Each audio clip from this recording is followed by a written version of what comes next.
بسم اللہ الرحمن الرحیم۔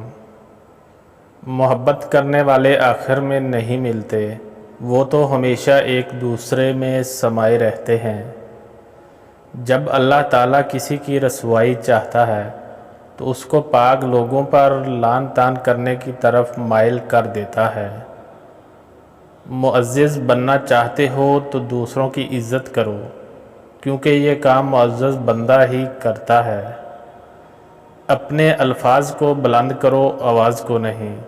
یہ بادلوں کی بارش ہے جو پھولوں کو اگنے دیتی ہے، نہ کہ ان کی گرج۔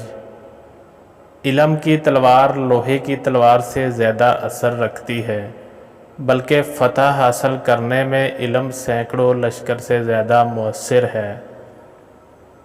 اپنی زندگی کے دائرے کو اتنا محفوظ رکھو کہ کوئی بآسانی اس میں داخل نہ ہو سکے، تاکہ تم اپنی ذات کو اذیتوں سے محفوظ رکھ سکو۔ جب آپ اڑنے کے لیے پیدا ہوئے ہو تو آپ زندگی میں کیوں رینگنا چاہتے ہو؟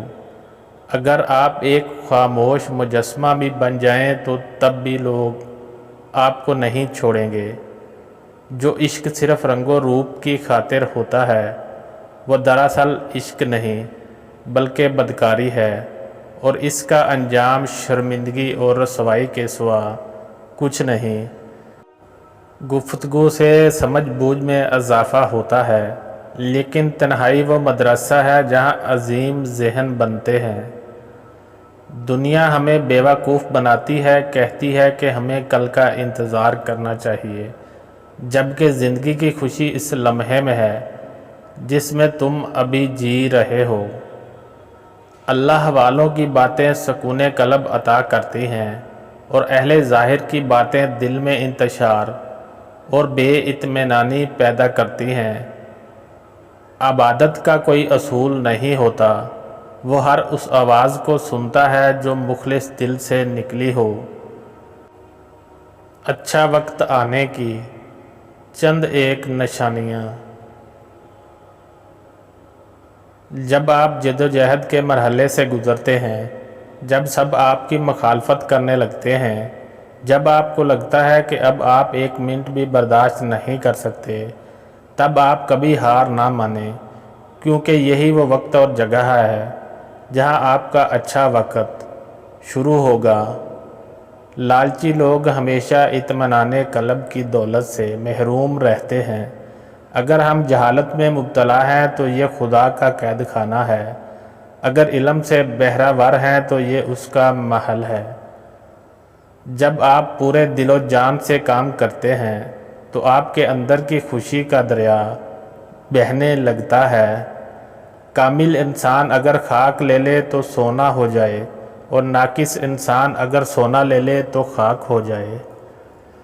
تمہاری اصل ہستی تمہاری سوچ ہے، باقی تو صرف ہڈیاں اور خالی گوشت ہے۔ ایک بار تمہارے اندر کا غلام غائب ہو جائے تو تم بادشاہ کے بھی بادشاہ بن جاؤ گے۔ ماں باپ کے ساتھ آپ کا سلوک ایسی کہانی ہے جو لکھتے آپ ہیں، لیکن آپ کی اولاد آپ کو پڑھ کر سناتی ہے۔ خاموشی کسی کو یہ بتانے کا بہترین طریقہ ہے کہ اس نے غلط کیا ہے۔ خدا تک پہنچنے کے بہت سے راستے ہیں، لیکن میں نے خدا کا پسندیدہ ترین راستہ مخلوق سے محبت کو چنا ہے۔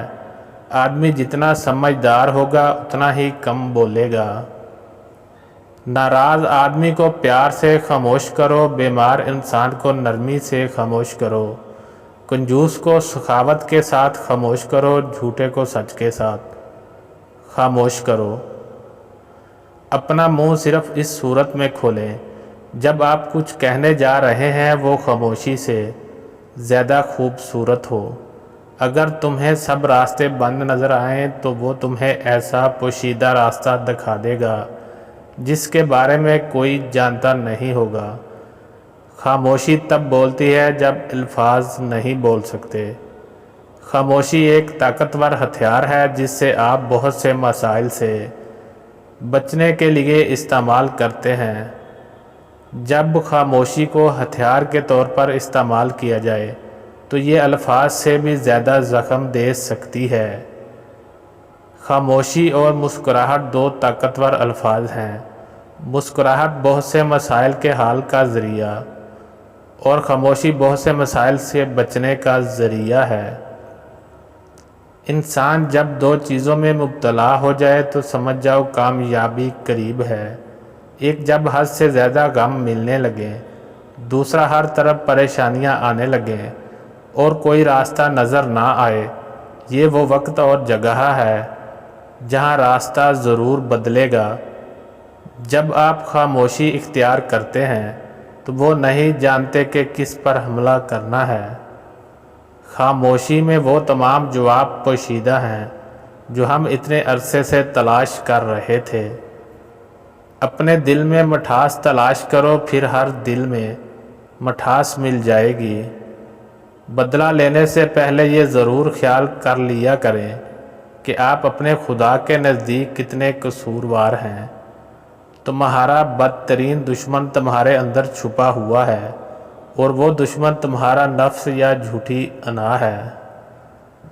مایوس انسان شکایت کرتا ہے، خوش فہم تبدیلی کا انتظار کرتا ہے اور حقیقت پسند تبدیلی کی کوشش کرتا ہے۔